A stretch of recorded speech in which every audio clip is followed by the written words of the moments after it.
Let's talk about United Nations Work and Relief Agency. What is it that the United Nations have for refugees worldwide? So in order to understand UNRWA and how it fits with the general UN High Commissioner for Refugees, is that in the beginning, there was nothing special about establishing a temporary mechanism special for only one conflict. They did the same things with Korea. They created UNRWA. The K was for Korea. Why was it a temporary mechanism? Because it was understood that it's going to settle the refugees within a few short years, and then it will be disbanded.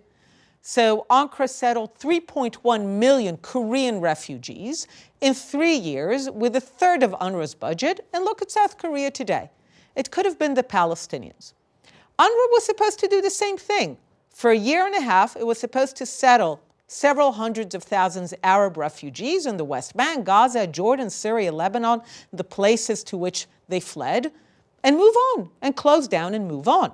But after UNRWA was created, when the UN High Commissioner for Refugees was created, the Arabs understood very clearly that if they would be treated according to the universal refugee standards, which do not privilege repatriation or what Palestinians call return, which really just focus on settling refugees and ending the refugee situation so that everyone can move on, they didn't want that. They understood that this would mean that the war is over, and they didn't want the war to be over, because the Jewish state was able to emerge from the war. And remember, that's unacceptable. So UNRWA is a weapon to continue the war rather than...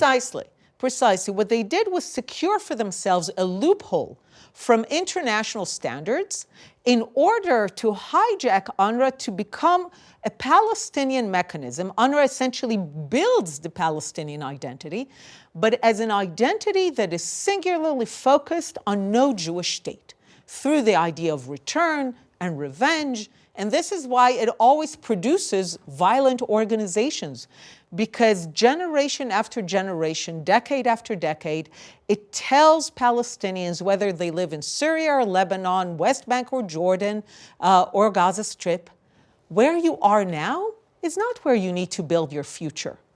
You need to take back Palestine from the river to the sea. When you grow up, you have one noble duty: liberate Palestine.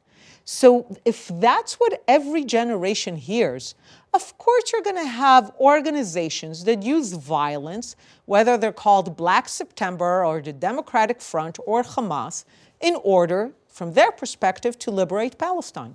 Unbelievable. So they get a VIP treatment of an agency just for themselves to basically prolong the conflict as a weapon against the state of Israel. Precisely. And why is it that the state of Israel is so passive about it?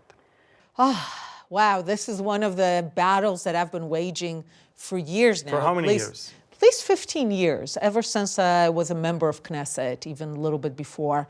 I've never understood it. It made no sense for me. It's something that I think will have to change if we are to have any future. It's as if Israelis, our leadership, our military security establishment, they refuse to take the Palestinians seriously.